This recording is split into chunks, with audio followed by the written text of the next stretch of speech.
எப்போவும் ஒரே மாதிரி கடல் பாசி செஞ்சுட்டே இருந்தால் நமக்கு போரிங்காக இருக்கும். அதுக்காக கொஞ்சம் வித்தியாசமாக இந்த அகரகர் டெசர்ட்டை செய்ய போகிறோம். பாத்திரத்தில் 200 ml கப்பில் 3 கப்பு தண்ணி, அதுக்கு ஏற்கனவே ஊற வச்சிருக்க 100 கிராம் அகரகரை சேர்த்துட்டு 3லேருந்து 4 நிமிஷம் அகரகர் நல்லா கரையணும். இது கரைஞ்சதுக்கப்புறமா 4லேருந்து 5 டேபிள் ஸ்பூன் சக்கரை சேர்த்து சக்கரை கரைஞ்சதுக்கப்புறமா இதில் காய்ச்சி ஆற வச்சிருக்க பால் 2 கப்பு சேர்த்துட்டு இது என்ன பண்ணும், ஃபஸ்ட்டு நல்லா மிக்ஸ் பண்ணி விட்டுட்டு இதை ஒயிட் கலரில் வேணும் அப்படின்னாக்கா நீங்கள் ஒரு பிளேட்டுக்கு இதை கொஞ்சமாக ஊற்றி வச்சுருங்க.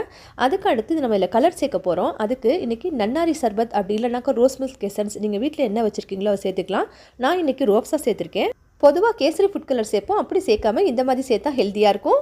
இதில் சப்ஜா விதைகள் 1 டேபிள் ஸ்பூன், ஊற வச்ச பாதாம் பீசின் 1 டேபிள் ஸ்பூன் சேர்த்து எல்லாத்தையும் நல்லா மிக்ஸ் பண்ணி விட்டுக்கோங்க. நீங்கள் பால் சேர்த்ததுக்கப்புறமா லோ ஃப்ளேமில் போட்டு மெதுவாக கிண்டிக்கிட்டே இருக்கணும். பிளேட்க்கு மாற்றினதுக்கப்புறமா ஃபேன் காத்தில் வச்சோம் அப்படின்னாக்கா 20 நிமிஷத்தில் அழகாக செட் ஆயிரும். எப்போவும் டைமண்ட் ஷேப்பு ஸ்கொயர் ஷேப்புன்னு போடுவோம். இன்றைக்கி கொஞ்சம் வித்தியாசமாக ஹாட் ஸ்டார் அப்படின்ற ஷேப்பில் போட்டிருக்கேன். பாடி கூலன் சைனா கிராஸ் ஜெல்லி இன்றைக்கே நோம்பு திறக்கிறதுக்கு இஃப்தாருக்கு செய்து பாருங்கள். கொஞ்சம் கோல்டாக இருக்கனால வாய்ஸ் வேறு மாதிரி இருக்குது, ஏன்னு நினச்சிடாதீங்க. மீண்டும் அடுத்த வீடியோவில் சந்திப்போம். நன்றி, வணக்கம்.